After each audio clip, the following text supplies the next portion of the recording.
Sports one आप देख रहे हैं, आप खुशामदीद आपको एक मरतबा फिर स्पोर्ट्स वन में हम अब बात करेंगे एक मुनफरिद खेल की, एक मुनफरिद शख्सियत से हम बात आज करेंगे।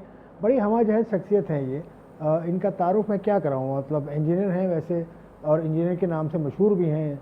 इनका नाम आगे चल के आपको बताऊँगा, लेकिन उसके बाद से खेलों से वाबस्ता हैं। तकरीबन 1976-77 से खेलों से वाबस्ता हैं। मुख्तलिफ़ खेलों की ऑर्गेनाइजेशंस को हेड भी किया और मुख्तलिफ़ खेल खेले भी हैं। खेल स्पोर्ट्स पर्सन हैं तभी स्पोर्ट्स से प्यार भी करते हैं। और इस वक्त सिंध ओलंपिक एसोसिएशन के नायब सदर हैं। उसके अलावा रोइंग के साथ भी वाबस्ता हैं, किनोइंग के साथ भी वाबस्ता हैं, और भी पता नहीं कितने डिपार्टमेंट्स को हेड करते रहे हैं। स्पोर्टिंग हो या नॉन स्पोर्टिंग इवेंट हो, लेकिन ये हेड करते रहे हैं मुख्तलिफ़ डिपार्टमेंट्स को, जो कि इनकी हमजहती की का सबूत है। इंजीनियर महफूजुल हक मेरे साथ बैठे हैं और उनसे बात शुरू करते हैं। बहुत सारे मसाइल हैं जो खिलाड़ी फेस कर रहे हैं, उन सब पे हम बात करेंगे। अस्सलाम वालेकुम महफूज भाई, खैरियत? वालेकुम सलाम। आपकी तारीफ़ में मैं क्या कहूँ, मतलब कौन सा तारुफ आपको सबसे ज़्यादा अच्छा लगता है अपना? देखिए, मेरी बुनियाद तो स्पोर्ट्स ही है, क्योंकि इंटर स्कूल खेला, इंटर कॉलेजिएट खेला और बास्केटबॉल हॉकी खेली उस ज़माने में, और फिर इंटर यूनिवर्सिटी खेली, पाकिस्तान यूनिवर्सिटी खेली। कराची से बास्केटबॉल से 5 नेशनल चैम्पियनशिप खेली। तो वो तमाम चीज़ें फिर प्रोफेशनल तौर पे पाकिस्तान कोस्ट गार्ड से बास्केटबॉल खेली। तो YMCA से हम स्कूल, NJB से SM साइंस कॉलेज से फिर निकलते हुए हम NLD तक पहुँचे, और क्लब में जो है हम YMCA से, जहाँ आपको पता कि 12 गेम होते थे, तो जो भी आदमी YMCA में खेलता था तो वो मल्टी स्पोर्ट्स में ज़रूर होता था। तो उधर एक साइड पे हॉकी हो रही होती थी, एक साइड पे टेनिस हो रही थी, बास्केटबॉल हो रही होती थी, एथलेटिक हो रही होती थी। अंदर आप हॉल में जाएँ तो बैडमिंटन, टेबल टेनिस, क्रिकेट आपने नहीं खेली? क्रिकेट में शौक नहीं था आपको? क्रिकेट भी खेली मैंने, क्लब लेकिन छोटे लेवल पे। और हालांकि हमारे कॉलेज में उस ज़माने में फिज़िक्स के टीचर थे सिराजुल इस्लाम बुखारी साहब, हो। तो वो हमेशा कहते थे, भाई इधर भी देखो। तो हम इंटर क्लब लेवल पे मोहल्ले की टीम, और उस वक्त हम खेला करते थे। जब कराची में हज़ारों लड़के जो है, गुलशन इकबाल बिल्कुल ग्राउंड हुआ करता था, कुछ भी आबादी नहीं थी वहाँ पे। तो सुबह सुबह हर संडे के दिन जो ना पूरा सफ़ेद ड्रेस से लोग पहुँचे हुए होते थे, सबसे पहले पिच कौन लगाएगा। तो वो वहाँ उस ज़माने में हम लोग खेलते थे। सिराजुल इस्लाम बुखारी साहब का आपने नाम लिया। 40 साल से ज़ायद कराची सिटी क्रिकेट एसोसिएशन की सेक्रेटरीशिप उन्होंने ली। जी हाँ। मतलब वो उन्होंने इतना अच्छा चलाया। क्रिकेट से आप आगे रोइंग की तरफ पहले आए या बास्केटबॉल की तरफ पहले आए? नहीं, बास्केटबॉल में स्कूल में जो था, मैं तो मैं हॉकी खेलता था, फिर वहीं से देखा भाई बड़े बास्केटबॉल खेल रहे हैं, बास्केटबॉल फाइनल खेल रही है, तो फिर हम बास्केटबॉल साथ साथ खेलते हुए तो उसमें ज़्यादा उसमें खेली हमने। तो अभी आपके पास एसोसिएशन, रोइंग की एसोसिएशन आप चला रहे हैं? नहीं, मेरी जो है सिंध कैनोइंग एसोसिएशन जो है, उसका मैं सिंध का सेक्रेटरी हूँ। रोइंग का मैं जॉइंट सेक्रेटरी हूँ। रोइंग और कैनोइंग में क्या फ़र्क है? रोइंग देखिए, ओलंपिक में जो है 3 वाटर स्पोर्ट्स जो कश्तीरानी के हिसाब से 3 गेम्स हैं, जिसमें सेलिंग है, जिसको पहले हम यॉटिंग कहते थे, वो है जो ओपन सी में खेली जाती है। तो उसके अलावा जो है फिर रोइंग है। रोइंग आप जब देखेंगे कि पल्ला मछली जो अपोजिट डायरेक्शन में चलती है। पल्ला मछली को कैसे देखूंगा? पल्ला मछली का जो है के हवाले से हम देते हैं, जिनके हमने अभी एक ज़माने में इसका उर्दू में तर्जुमा करवाया था, उर्दू यूनिवर्सिटी से, कॉलेजों से। तो पता लगा कि जी वो इसके अपोजिट डायरेक्शन में जो, तो उन्होंने उसका नाम सिंपल रखा है पल्ला मछली कश्तीरानी। तो वो चूँकि अपोजिट डायरेक्शन में चलती है, और उसमें पाँव जो है वो उसके फिक्स होते हैं, और सीट स्लाइड करती है, और ओर्स फिक्स होते हैं उसके हाथ में, आप टू एंड फ्रो मोशन में चल रहे होते हैं अपोजिट डायरेक्शन में। तो वो रोइंग है नैरो बोट में। इसी तरीके से फिर कैनोइंग है। कैनोइंग की है वो कयाक और कैनो, 2 टाइप की इसमें बोट है। कैनो जो है वो प्याला टाइप का है उसमें, और नीलिंग स्टाइल में घुटना एक रख के, एक अपने पंजे पे पाँव से, और side by side single blade से वो आगे जाने, हाँ पैडलिंग मतलब करते आगे जाएंगे तो कैनोइंग आगे- होगी, पीछे जाएंगे तो रोइंग। बिल्कुल। जो नॉर्मल ड्राइव है, जैसे कार ड्राइव है या नॉर्मल ड्राइव है, उसके जो डायरेक्शन में जो बोट चल रही होगी, आप समझ जाइए कि ये कैनोइंग है, और जो अपोजिट में चल रही है वो रोइंग है। और सिंपल आवाम को समझाने के लिए। उसमें एक और बात आप बता दें कि एक सिंगुलर भी होता है, डबल भी होते हैं, जी हाँ। टीम भी होती है, ये जी दोनों हाँ। में होता है टीम स्पोर्ट्स? इसमें मुख्तलिफ उसके इवेंट्स हैं, मुख्तलिफ कैटेगरी की बोट्स हैं, और उसमें जैसे सिंगल स्कल मतलब जिसमें 2 ब्लेड सिर्फ लगे हुए हैं साइड पे, और सिंगल बंदा बना, जो ओर्स बैन, इसमें ओर्स बैन कहते हैं उसको, और जो हाथ में वो पकड़ा हुआ होता है वो ओर्स होता है। तो चप्पू जिसको कहते हैं वो ओर्स। तो वो जो है अपना oars to and fro motion में अपने चला रहा होता है, और अपोजिट डायरेक्शन में जा रहा होता है। तो ये उसकी उसमें फिर सिंगल स्किल के साथ फिर डबल स्किल है कि दोनों दो खिलाड़ी उसमें हैं और जमेंट है। इसी तरह फिर क्वाड्रेटल है, उसमें जो 4 हैं। फिर इसी तरह जो है ना सिंगल जो ये पेयर है, दो दो आदमी सिंगल सिंगल ब्लेड के साथ जो है, अब डबल ब्लेड नहीं है, सिंगल ब्लेड है, एक राइट साइड है एक लेफ्ट साइड है। तो बाव है, स्ट्रोक है, इसमें जो फ्रंट पे बैठा होगा वो स्ट्रोक कहलाएगा, जो पीछे बैठा होगा वो बाव होगा। वैसे काफ़ी टेक्निकल है ये बिल्कुल sport। टेक्निकल, इसकी बोर्ड भी बड़ी सेंसिटिव है और वो और बड़ी महंगी भी है। बैलेंसिंग इसकी जो ना बड़ी महंगी महंगी स्पोर्ट्स भी है ये। वाटर स्पोर्ट सबसे जो है ना महंगा है। तो ये सिंध ओलंपिक एसोसिएशन इसको सपोर्ट करती है। सिंध ओलंपिक एसोसिएशन रोइंग की भी करती है, कैनोइंग की भी करती है। पाकिस्तान ओलंपिक जो है वो पाकिस्तान ओलंपिक इस वक्त रोइंग को कर रही है, कैनोइंग इस वक्त जो है अंडर उसमें है कंसल्टेशन में, तो वो भी इंशाल्लाह। तो सहूल अभी आजकल डिपार्टमेंट के बंद होने से कुछ फ़र्क पड़ा है किसी भी स्पोर्ट्स पे या रोइंग पे कोई फ़र्क पड़ा है? देखिए रोइंग में हमने जो सफ़र किया था हम 86 से ना, तो उसमें केपीटी की टीम थी उस ज़माने में।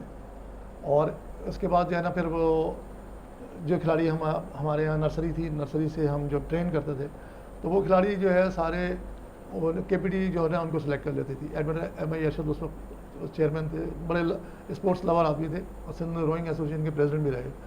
तो मिसेस कुरैशी थी एक जर्मन लेडी, उनकी एक उन्होंने फाउंडिंग मतलब कि इंट्रोड्यूस किया इंटरनेशनल बोटों को पाकिस्तान में। कराची बोट क्लब में थी, वहाँ से वो सिंध मर्चेंट नेवी क्लब के अंदर NSC बिल्डिंग के बराबर में वहाँ एक क्लब उन्होंने सिंध रोइंग एसोसिएशन के नाम से SRA जिसका एब्रीविएशन था, तो वो एक उन्होंने बुनियाद डाली वहाँ पे और अपनी ज़ाती तवज्जो ज़ाती पैसे से उन्होंने किया काम। और KPT और पाकिस्तान नेवी के ताउन से उन्होंने जो है कोचिंग भी की, वो खुद अच्छी एक प्लेयर भी थी। तो उनके जो प्लेयर्स थे वो उस वक्त इंटरनेशनल लेवल पे पाकिस्तान का नाम रोशन कर रहे थे और वो KPT की टीम की तरफ से खेल रहे थे। बाद में 88 में जो है पाकिस्तान जब हमने नेशनल करवाई तो उसके बाद जो है चीफ गेस्ट जो है एडमिरल यस्तुल मलिक साहब आए, जो चेयरमैन थे वहाँ पे। उन्होंने जो चीफ गेस्ट देखा तो उन्होंने उसके बाद वो रोइंग की टीम PNSC की बनाई। नहीं अभी इस वक्त क्या डिपार्टमेंट कोई एक्टिव है रोइंग के? इस वक्त रोइंग कैनोइंग में क्योंकि IMF से जब कर्जा लेते हैं तो सबसे पहला तो उनका वो होता है कि आप अपने एम्प्लॉज़ को जो है डाउन साइजिंग करें। तो हमारी बदकिस्मती ये है कि पहले भी पिछले दौर में भी जिस वक्त वसीम अकरम वगैरह तमाम टीमें जो उससे तमाम डिपार्टमेंट बंद हुए थे और वहाँ से लोगों को खिलाड़ियों को निकाला गया था। और आजकल भी जो पिछला उन्होंने IMF से कर्जा लिया तो पिछली गवर्नमेंट ने भी जो है उन्होंने भी यही किया कि सबसे पहले जो है ना स्पोर्ट्स को डाउन साइजिंग का मतलब लेते हैं कि ये एक्स्ट्रा लोग हैं, तो उसमें स्पोर्ट्स को ही ख़त्म कर देते हैं, डिपार्टमेंट ख़त्म कर देते हैं। और इसमें मैं एक बात आपसे ये कहना चाहूँगा, जैसे हमारे यहाँ तवक्को होती है पूरी कौम को, कोई इंडिविजुअल प्लेयर कोई खिलाड़ी अगर बहुत ज़्यादा मेहनत करता है तो उसका क्लब उसका कोच और या वो खिलाड़ी इंडिविजुअल मेहनत के साथ बगैर किसी उसके वो जब एक नेशनल लेवल चैम्पियन या इंटरनेशनल एशियन में कोई मुकाम हासिल करने लगता है या वो अभी जैसे आपने देखा ओलंपिक में अरशद शरीफ और ये तला ये लोग पहुँचे, तो वहाँ पे शुरू हो गया कि जी रिज़ल्ट का सब ने पूछना ओलंपिक क्या कर रही थी, फलाना क्या कर रहा था फलाना। तो वहाँ देखें हमारे यहाँ बदकिस्मती से पूरे इंडिया हमारे बराबर में है, स्पोर्ट्स इंडस्ट्री बन चुका है। अब जो है नहीं तो सिंध ओलंपिक एसोसिएशन क्या कर रही है वाकई? इस वक्त पाकिस्तान ओलंपिक हो या सिंध ओलंपिक हो, जितनी प्रोविंशियल एसोसिएशन हो वो तमाम या फेडरेशन हैं, वो सारे के सारे वो हालात हैं, आपको खुद पता है, मैं खुद ऑर्गेनाइज़र हूँ। 80% ऑर्गेनाइज़र जो हैं या सेक्रेटरी हैं या 70% वो अपने बच्चों का पेट काट के जो है ना अपने खिलाड़ियों को जो है ना प्रमोट करवा रहे हैं, उनको ट्रेनिंग दिलवा रहे हैं अपनी ज़ाती तौर पे। तो मेरा ये एक स्ट्रक्चर एक जहन में है कि किस तरह से गवर्नमेंट को करना चाहिए और या उनको प्राइवेट सेक्टर को साथ लेके, क्योंकि मैं कराची के हवाले से अगर कहूँ चैम्बर ऑफ कॉमर्स जो पूरे पाकिस्तान को रेवेन्यू फराहम कर रहा है, जिस तरह बाहर के मुल्कों में है, इंडिया में है, बांग्लादेश में भी शुरू हो गया है, वहाँ आप इतने सारे चैनल आ गए हैं। मल्टीनेशनल कंपनी को लें, चैम्बर ऑफ कॉमर्स को आप लें और साथ में आप एक चैनल 2 चैनल को एक गेम 2 गेम दे दें, तो वो नॉविसेस से शुरू करें, 9 से 14 साल से बच्चे कैंप में डालें और उसके बाद जो है ना वहाँ से जब तो ये सिंध ओलंपिक एसोसिएशन को आपने ये प्रपोजल दिया है? ये हर जगह है लेकिन दिया गया है और आला सतह पे भी दिया गया, लेकिन उसको जो भी लोग आए वो टेम्परेरी या तो एक कोई कभी ना कोई हेड किसी भी डिपार्टमेंट में कहीं आ जाता है जो स्पोर्ट्स लवर होता है तो वो आप देखें कि फिर एक ज़माने में नूर खान की बात थी, एक ज़माने में आरिफ अब्बासी साहब की बात थी, जो आज क्रिकेट में पैसा क्रिकेट में आया तो आरिफ अब्बासी साहब लाए। तो इसी तरीके की कोई भी फिगर कहीं आती है, या नेवी में जो है एडमिरल मंसूर अल्लाह आए, या उससे पहले जितने भी नेवल चीफ आए, उन्होंने जो है वो भरपूर तवज्जो दी। तो वाटर स्पोर्ट्स जो है पूरी दुनिया में जो है, मालूम सेलिंग का आप देख रहे थे एक ज़माने में कितने मेडल्स आ रहे थे। तो 70s में मेडल था पाकिस्तान के बिल्कुल, देखें मुनीर सादिक, मामून सादिक, क्या कमांडर ज़काउल्लाह चौधरी, बैराम बैराम हवारी, गोशफी हवारी, हाँ। तमाम एशियन मेडल जो है 78 से जो शुरू हुआ सफ़र, तो वो चलता रहा तो इनका। इसका हल अब क्या है? अब तो डिपार्टमेंट्स पता नहीं खोलेंगे कि नहीं खोलेंगे। दूसरा देखें, गवर्नमेंट्स हमारे स्कूल की इंटर स्कूल ख़त्म हो गए, इंटर कॉलेजिएट ख़त्म हो गया, उनका बजट फेल है, उनके इंटर स्कूल प्रॉपर जो है वो हो ही नहीं रहे, उनके खिलाड़ियों को कोई तवज्जो नहीं दे रहा। मेडल लाएगा, मेरी अपनी वो है कि आज के private school college university privatise जो हो गए हैं, और ए लेवल ओ लेवल उनके पास टाइम नहीं है, वो ट्यूशन पढ़ रहे हैं, और वो सिर्फ फिटनेस के लिए कर सकते हैं, या फिर अपना कोई ना कोई एक आध खिलाड़ी ऊपर आ सकता है। लेकिन ओवरऑल जैसे सलाउद्दीन समीउल्लाह और इस तरह के हनीफ खान अगर खिलाड़ी चाहिए आपको, या मोइन खान चाहिए आपको, जो जितने क्रिकेट के लेजेंड हैं, सरफराज हैं, तमाम लोग गवर्नमेंट स्कूलों के ज़्यादातर लोग पढ़े हुए हैं, उनके पास टाइम होता है, उन पर तवज्जो देने की ज़रूरत है, उनको स्पॉन्सर इंटर स्कूल आप करवाएंगे तो आपका यूथ, आप जैसे नोविसेस है, यूथ है, जूनियर है, फिर उसके बाद सीनियर है, तो आप रेगुलर बेस पे अगर आप कराएं, जैसे मेरी अभी एक मुराद अली शाह साहब से भी एक उनके हवाले से भी कुछ गुफ्तगू थी, तो उनसे मैंने एक प्रपोजल दिया था कि आप सिंध गेम्स करवाते हैं तो आप एक चार्टर बना लें सिंध ओलंपिक के साथ मिलकर बैठ के, उसमें आप नेशनल गेम्स से पहले जो है ना सिंध गेम्स करवाएं, सिंध गेम्स से पहले आप रीजनल गेम्स करवाएं, डिविजनल गेम्स करवाएं, शक्कर गेम्स अलग करवाएं, महबूब खास गेम अलग कराएं, लड़काना गेम्स कराएं, हैदराबाद गेम्स कराएं, कराची कराएं, नवाबशाह कराएं, qualifying round type, qualifying round हो जाएगा। वहाँ से जल्दी से जो है रेगुलर उनको जो है ना एक बच्चे को वो अच्छा इंटर स्कूल इंटर कॉलेजिएट भी हो रहा है, पीछे से जो है ना बैकअप मिलता जा रहा है, और वो आपको जो है ना जूनियर भी मिल रही है। अच्छा अंडर 23 अंडर 18 के मुकाबले रेगुलर बेस पे करवाएं, तो वो अब मैं इस आपके यहाँ से हवाला एक देता हूँ मैं बगैर सियासत के, कि भुट्टो यूथ फेस्टिवल एक ज़माने में शुरू हुआ था।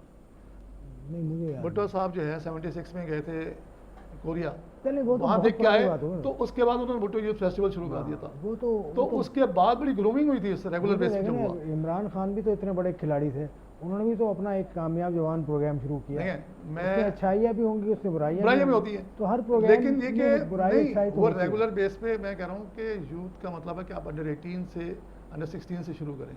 नहीं ऐसे ही हुआ था कामयाब जवान प्रोग्राम, और तो वो चीज़ें हुई अच्छी हैं, लेकिन एक खिलाड़ी को बनने के लिए 10 साल का सफ़र होता है। नौजवानी जब जो शुरू करता है इंटर स्कूल इंटर कॉलेजिएट से, तो वो ग्रूम होने से उसको 10 साल का, उसमें उसको डाइट चाहिए 7 साल, अच्छा कोच चाहिए, अच्छा इक्विपमेंट चाहिए, अच्छा वेन्यू चाहिए।